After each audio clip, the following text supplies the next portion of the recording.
Yan ang idol, alright, dito tayo ngayon sa vlog natin. Ayan, nakita nyo to. Ito, napulot ko lang to sa basurahan kahapon. Kasi nga, naglakad-lakad ako sa labas, brown out.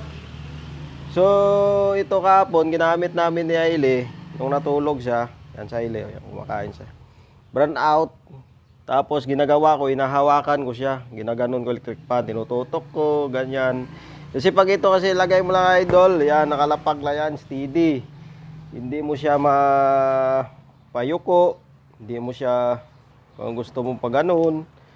So, naisipan ko, pinulot ko ito, ayan. I-upgrade natin ngayon idol. Ayan, gagawin natin. Clip kasi siya eh. Yan, clip siya. Pwede siya i-clip, tapos lagay natin dito. Ayan, subukan natin. Ayan. Kaya naman siguro niyan idol, magana naman. Oh, bakit? Lagay mo muna, itapon natin doon mamaya. So, upgrade natin idol, abangan nyo na lang. Let's go, right?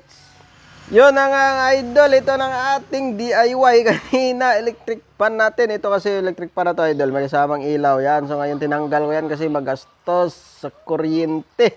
Magastos sa battery. So, tinanggal ko yan, pati switch niya idol, tinanggal ko yan para direkta, pero pwede ko ikabit yan. Yan. Maganda yung may switch, pero wala tayong wire kasi na maliit. So, ito na idol, nilinis ko na yan. Alright, kabit na lang natin. Yan. So, dito naman, dinikit ko ng glue stick.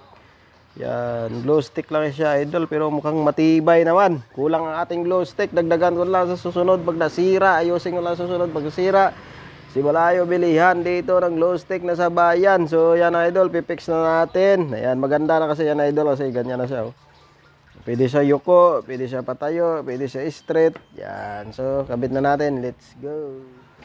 Yan ang mga idol, ito na ating electric fan. May standard siya. Ayan, malupit to. Oops, pwede yuko. Yan, pwede yan idol, iipit lang yan. So ngayon, saksak natin, subukan natin.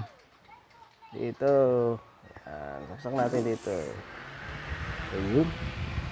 O, diba? Ayos! Ayos na ayos. Alright. Yan mo. Iipit yan idol. Pwede kasi yuko yan. Yan. Para hindi na may hirapan tayo mag patutok-tutok doon kay Hailey. Ayan. So, yung problema, i-upgrade na lang natin sa susunod kung paano paikutin ito. Diba? Yan. So ngayon, ganyan lang muna. Pag-aralan muna natin yung paano naman siya ipaikutin. Alright.